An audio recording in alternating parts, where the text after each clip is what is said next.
Given that laning is a fundamental part of the game that every role and player has to participate in, it's very crucial that we're able to do so efficiently. Today's video is going to give a brief overview and explanation on the very important aspect of keeping the health pool high by regeneration and how to achieve it. Much like mana is a resource to be spent in your Dota match, your health pool will serve much the same purpose but in another fashion. How much health you currently have available to you will often dictate what you can and cannot accomplish on lane. Even if you're at full mana, it'll do absolutely no good if you're putting yourself in mortal danger due to your HP being too low. Looking at our health like this, it therefore becomes very important that we keep ourselves in fighting shape if we want to win, or at the very least survive the lane we find ourselves on. Be sure to familiarize yourself with the various heroes available among the roster, both for your own defense but also offensive use. Some characters boast a particularly high starting health pool compared to some, while others have crazy high amounts of starting regeneration, making it that much harder to do trades in lane against them. Proper understanding of how much effective HP you have at your disposal with your lane partner compared to your enemy's lineup is absolutely paramount.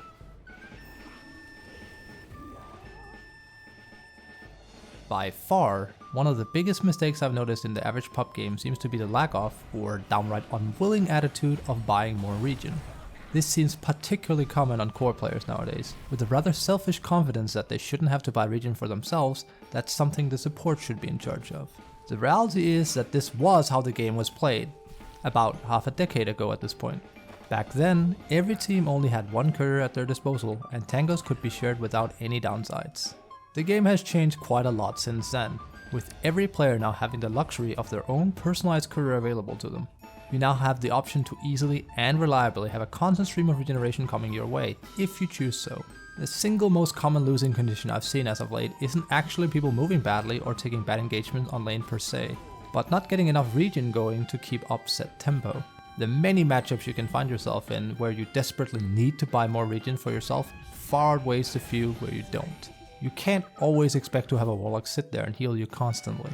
Buying regen is often an entry fee to winning and surviving your lane, and a very cheap one when juxtaposed to losing your lane entirely and have the enemy run you over. There is nothing wrong with asking your support or your core for a tango, but you should never expect being fed regeneration as the norm in your game. Furthermore, some players spend their early money on a ring of health to keep themselves healed up. While this is a solution, remember that your offense takes a great hit when doing this. You absolutely must not neglect the purchase and use of either tangos or healing potions. If you truly want to have easier lanes, becoming independent becomes a natural and integral part of it.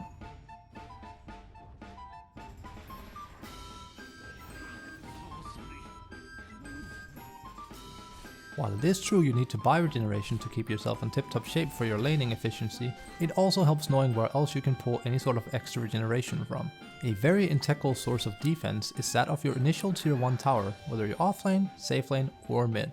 While it ain't much, it's worth noting that if you find yourself within 900 radius of your tier 1 tower, you'll be awarded with 1 bonus regen and 3 armor for the duration. This may not sound like much, but on top of making it so you have a safe position to flee back to, it does add up over time as you're trading blows with the enemy. 3 armor can be particularly nasty for a ranged position 5 or 4 that's trying to trade blows with their opponent, since they're suddenly a lot tankier by making use of the tower's radius.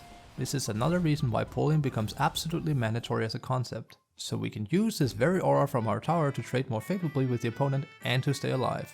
A recent addition to the game adds another form of regeneration, and this one is a very important one to make use of, which happens to be the Flag Bearer creep. Setting aside the gold bounty of the creep, the aura provided by it is a whole 3 HP regen.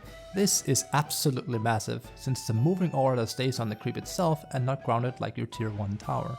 Assuming the creep is alive for 20 seconds, and both players are within the radius of the creep in this duration, that's a total of 120 HP given between the two heroes.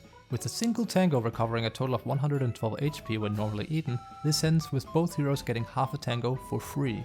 If you combine the positioning of the tier 1 tower and the Flag Bearer creep together, you can sit rather comfortably in a position where you can achieve a total of 4 extra HP regen combined with the delicious 3+ armor from the tower. For that reason, it can be a very smart play, when possible, to time your aggression around your Flag Bearer creep clashing with the enemies.